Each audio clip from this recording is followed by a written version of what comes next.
নিয়তির সাথে আমরা কখনোই পারবো না। আর নিয়তি যা করে আমাদের তা মেনে নেওয়া বাধ্যতামূলক এবং মেনে নিতেই হবে। এটা হচ্ছে নিয়তির নিয়ম। নিয়তির নিয়মে নিয়তি চলতেছে, আমার আর আপনার কারো নিয়মে নিয়তি চলবে না। আর এই নিয়ত যদি আপনার মানে ফেভারে না থাকে তাহলে দুনিয়াটা কত কষ্টকর এটা আপনাকে একটু দেখাইতেছি। সকালে আইসা আমি দোকানটা খুলছি, বুঝছেন, দোকানটা বন্ধ ছিল অনেকদিন। সকালে আইসা দোকানটা খুলছি, খুইলা সব পরিষ্কার টরিষ্কার কইরা মুইসা টুইসা বইছি। দুপুরে খাবারের পরে কি করছে একটু দেখাইতেছি আপনাদেরকে।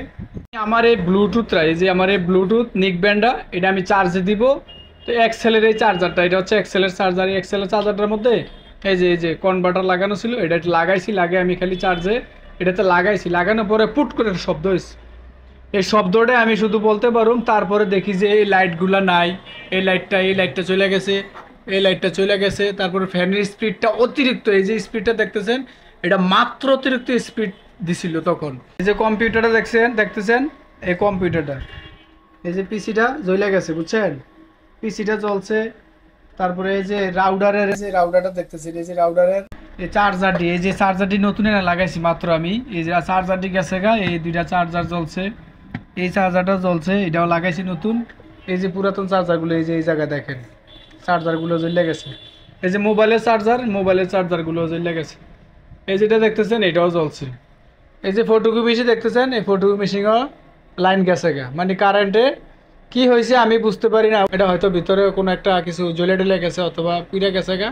এটা মিকারা আসলে তারপর বলতে পারবো। ওই যে এসিটা দেখতেছেন, এসি, এই এসিতেও লাইন নাই এখন। যা দেখলাম যে এসি চলে কিনা, দেই যে না এসিও এখন চলতেছে না। এসির কি এসিটা মিকার আইলে বলতে পারুম। এই তিনটা লাইট, বাইরের একটা লাইট, চারটা লাইট আমি একসাথে লাগাইছি এখন, বুঝছেন, নতুন আইনা। মানে আমি বইয়া রয়েছি, হঠাৎ করে দেখলাম যে একটা লাইট বন্ধ হয়ে গেল গা, লগে লগে দেখলাম যে আস্তে আস্তে সবগুলো গেল গা। মানে ভাগ্য কি, এইখানে কিন্তু আমার 15-20 হাজার টাকার একটা কাজ লাইগা গেছে গা। আমি দোকানদারি করি নাই 2 ঘন্টাও। আইসা ঈদের পরে আইসা মানে আমি খালি বসছি, বসে দোকানদারি করব। এখন এজন্য বললাম যে নিয়তি যদি আপনার পক্ষে না থাকে, এই দুনিয়াতে আপনি বেঁচে থাকা যে কত কষ্ট আর কত যন্ত্রণা আর কত যে দুঃখ বেদনা আপনার এই কপালে লেখা থাকে, এটা একমাত্র যারা এই ধরনের সমস্যা ফেস করেন তারাই বুঝতে পারে। যে নিয়তি যদি আপনার পক্ষে না থাকে, কোনো বিচারে তো আপনি জিততে পারবেন না।